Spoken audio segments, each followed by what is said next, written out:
let's talk about a night of interruptions. Let's talk about NXT.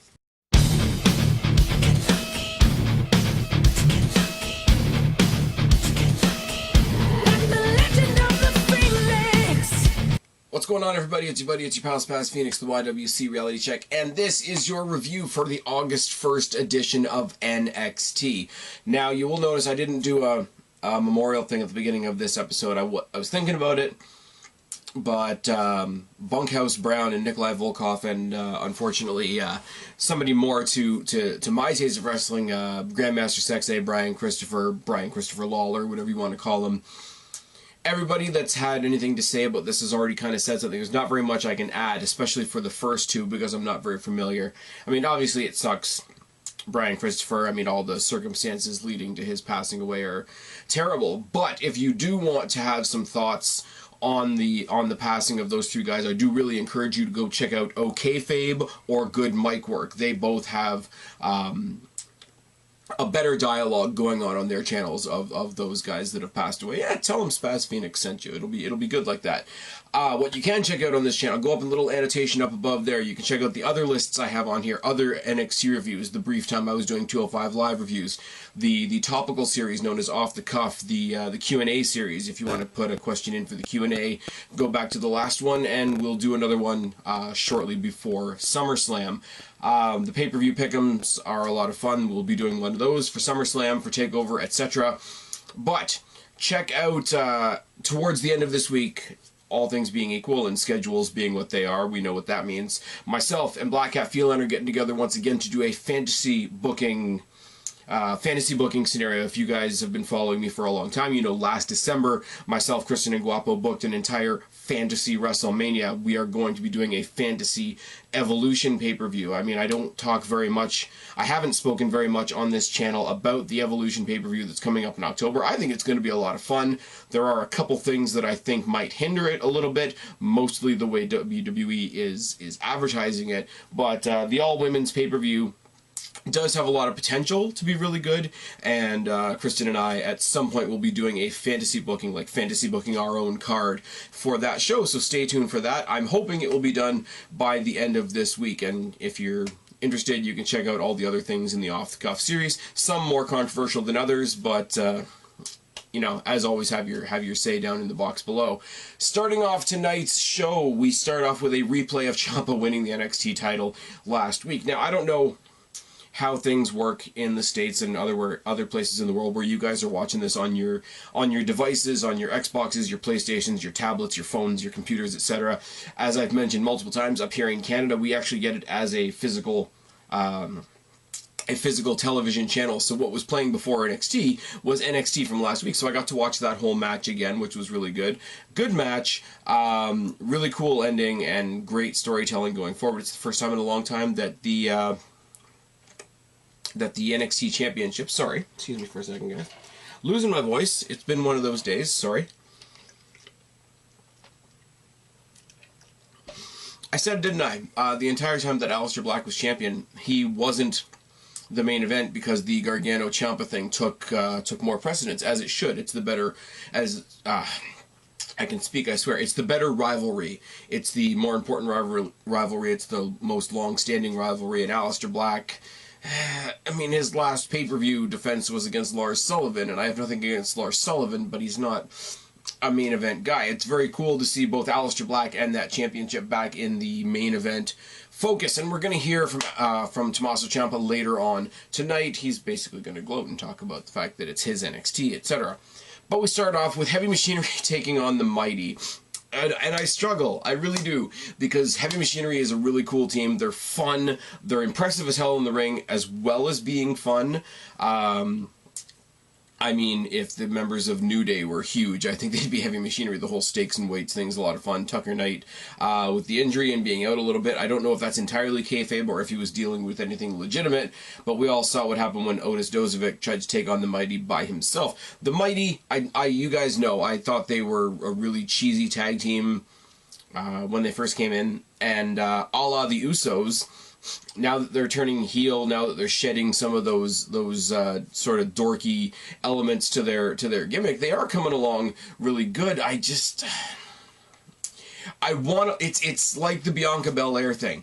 I want to like them, and I'm this close. It's like when Andrade Cien Almas came out, and he originally was babyface. He was like Mr. Strippergram, looking like he was going to pop out of somebody's cake, etc. And then his gimmick was that he was the wrestler that didn't care about wrestling, and then they made him a heel, put him with Zelina Vega, and now he's fucking amazing. I'm hoping the same thing can happen with the Mighty, because, I mean, they're able in the ring, don't get me wrong. Don't ever get me wrong that because I have issues with somebody's gimmick, once again, much like the Bianca Belair thing, my problems with their gimmick and their presentation and whatever have absolutely nothing to do with my opinion of their work in the ring. So let me be perfectly clear on that. It's not like they're out there, you know, like Naomi, you know, taking a gamble every night whether they're going to hurt somebody or not. Oh, yes. The Mighty try for the, what I call the jacket fake. When they first get in the ring, they both take off their jackets, throw them at Otis and Tucker. But Tucker and Otis toss them right back, and they do the jacket fake with the guy's own jackets, which is great. All four men brawl to start. Shoulder tackles by Otis, lariat by Otis, an airplane spin and a slam. Airplane spin into a slam, which is nice from a guy that big and probably not that great for whoever it happens to. Dropkick by Thorne, mudhole, and a double team by the Mighty. Still got to get used to not calling them TM, nobody gives a fuck. Thorne chokes on the ropes, chops and elbow drops by Otis, double suplex by the Mighty, spear by Miller, sleeper by Miller, my rating is terrible, back suplex by Otis and right hands by Tucker, double sidewalk slam by Tucker. He just takes both guys and just sort of walks around with them. It's really funny to watch. And a double underhook overhead suplex, which just looked like it was going to break somebody's neck. Chop block by Miller. And then, when you think the Mighty are going to take back over the match after that chop block, the chop block looked dirty, I gotta say, we got some music, and we get the first interruption of the night. You see the Street Profits cutting a promo from the crowd. It's enough of a distraction for the Mighty to be distracted. That was a really good sentence by me. Heavy Machinery hits the compactor for the win. So there's three teams right there. You got the Mighty, who I'm slowly warming up to, Heavy Machinery, and the Street Profits, who are just waiting in the wings. Just waiting to see what happens with that tag team division. I mean, we don't have DIY anymore. We don't have the Revival anymore. We don't have the Authors of Pain anymore. We got to start building some other guys, because the champions right now are two members of a three-person faction. And that can be great. It can be a little diluted, if you get my idea. And we're going to see in a moment what's going to happen with those titles. But it's nice to see that once that is over and done with, we do have other options, we do have other things to look forward to. Speaking of tag teams, Mustache Mountain beat up some jobbers in a match that I really didn't pay attention to. I'm not gonna lie. They talk about losing to the Undisputed Era right after they won the titles at Royal Albert Hall, which was a great match. Go back a couple of videos if you want to see my review of that entire show. Trent Seven apologizes to the NXT Universe because, as we know, Tyler Bate had to throw in the towel for him. He didn't want his mentor to be permanently damaged, lose his career, etc. But now we're on a mission to get those tag team titles back, and we're going to achieve that mission by invoking our rematch clause at TakeOver, which is going to be a great match. I don't know why I said Storm there. Strong and O'Reilly taking on Seven and Bate once again is going to be cool. It's a little two-sided for me, because the next time I see British Strong Style, Pete Dunne, Trent Seven, Tyler Bate, is going to be at Destiny when they take on... It's either going to be Marty Scurll and the Young Bucks, or Marty Scurll and the other two random guys that follow him around in other promotions that I'm not familiar with. I hope it's the Bucks, because at least I know who I'm booing at that point. EC3 versus KONA REEVES. And this match is great for the same reasons that I hesitate on it a little bit. EC3 is going through the exact same thing right now, that in very quick form, that he did in TNA. From the little I can remember of him in TNA, is that he's a great heel, but he's such a great heel, people love him, and he feeds into that, and it's supposed to be egotistical when really it's just him having a lot of fun with the fans. So what kind of heel is he? And of course he's taking on KONA Don't Call Me The Rock REEVES, who's getting early Rocky Maivia heat, which is interesting. What was I going to say? I was going to mention something else about the crowd, and it totally slipped right out of my head, and I didn't write it down. So, on the one hand, we get the the NX3 chants, which I think is really, really great. On the other side, like I say, you've got the Rocky Maivia type chants for KONA REEVES. If you imagine the old Let's Go Cena, Cena Sucks, we got he's the finest, KONA sucks chants going on. And the crowd was loud for this entire match. They were loud for both guys too, which is fucking great.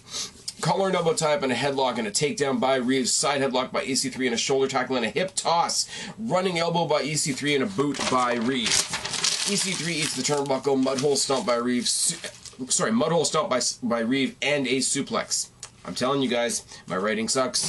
If you don't believe me, there it is. Can you read it? No, you can't. A, because I flashed it across the screen way too fast, and B, because it does in fact suck. Cobra Clutch by Reeve, which they mentioned on commentary he's going to try and rename the KONA Clutch, which is nice, but the KONA, Cobra, whatever you want to call it, Clutch, gets reversed into a snapmare by EC3. Both men trade some punches. There's a lariat by EC3, a splash, and another interruption,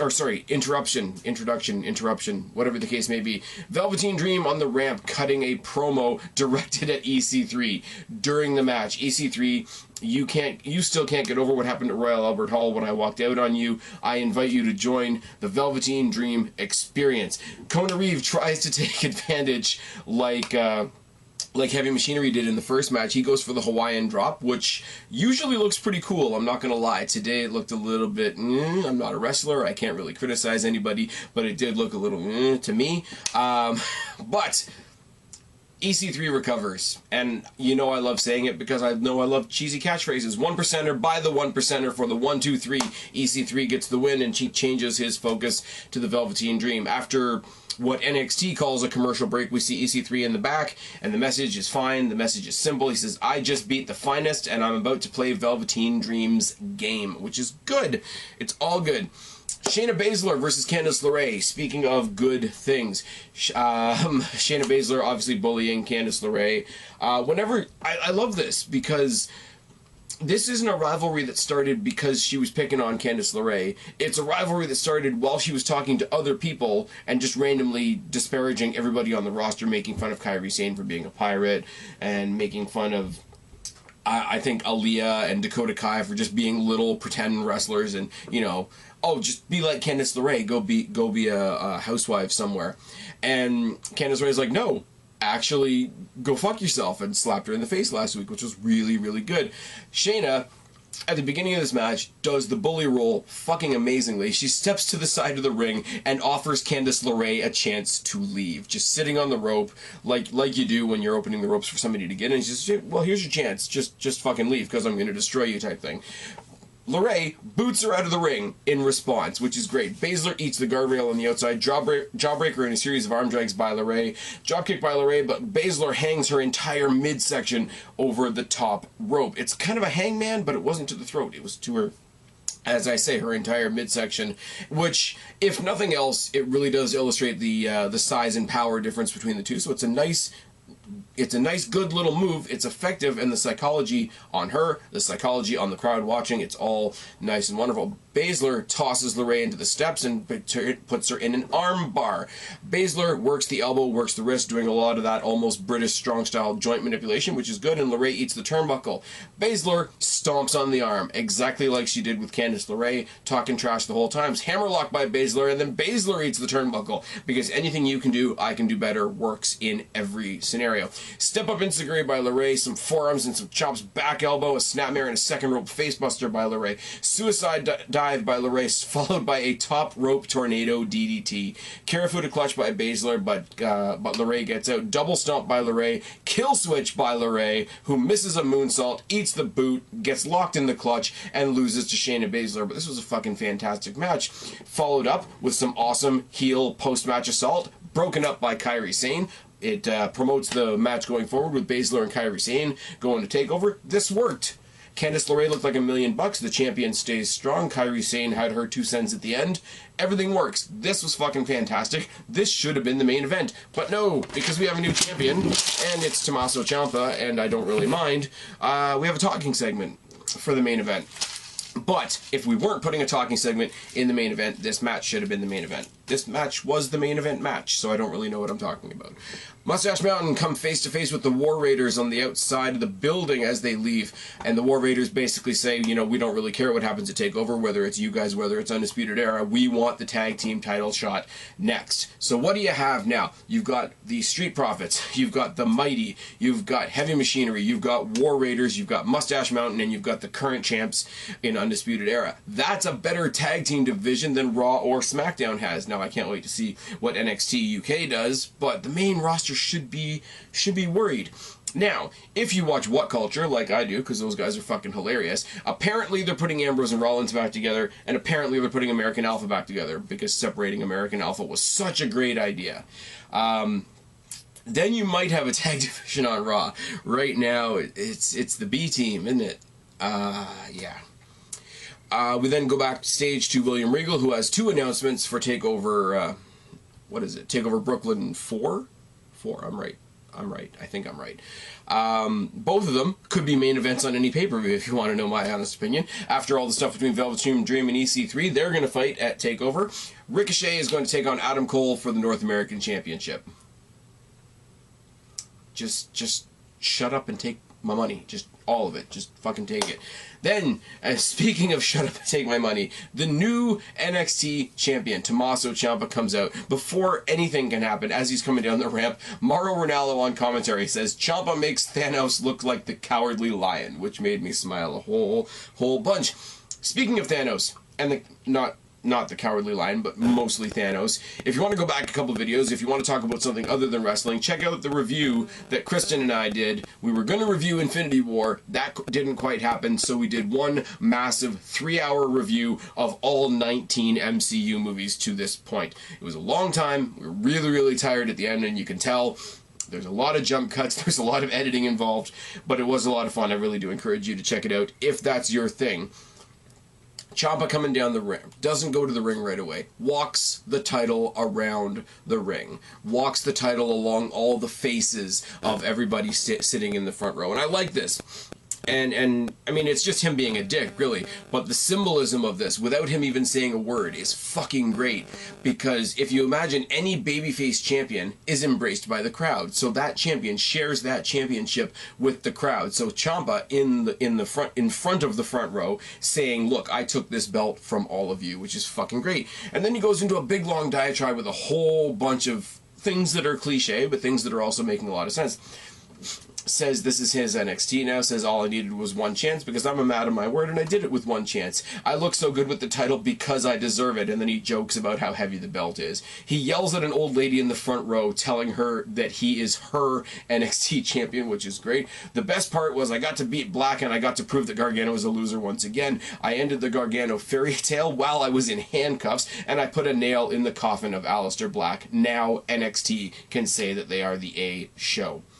Aleister Black's music hits, and I'm thinking, okay, we're going to get some sort of rematch. We're going to get some sort of confrontation. Hey, you didn't really beat me, wag the finger, etc. But while Aleister Black's music is playing, Gargano dashes right by him, spears him in the middle of the ring, beats him down a little bit, and tosses him out of the ring. He makes an escape out through the crowd, which is great.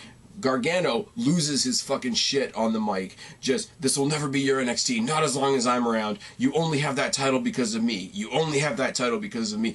And he just keeps heading it home. And the entire time he's hitting that phrase, you only have that title because of me, Aleister Black is standing right behind him. And as soon as he turns around, eats a black mass. Black sits down next to him, cross-legged, and just says, yeah, I guess you're right. He does have my title because of you. And you just sort of go, ooh. And it's great. I wish they had panned back up to Ciampa in the aisleway, because I would have seen him do it, you know, doing one of these with the pented fingers and all that.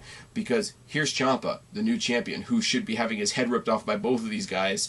But here's these two guys that want to get their hands on him, so they're going to get their hands on each other instead. It's fucking brilliant. I can't wait for TakeOver. This was a great episode of NXT. A lot of interruptions, a lot of really cool announcements for TakeOver. We know what's going to come out of this if you've seen the spoilers. I don't really know what else to say, really. I've been Spaz, your YWC Reality Check. Subscribe up there, talk down there, start a conversation. Keep all these conversations going. Don't be a stranger. I will talk to each and every last one of you later, but for right now, I am tagging out. Bye, guys. like me.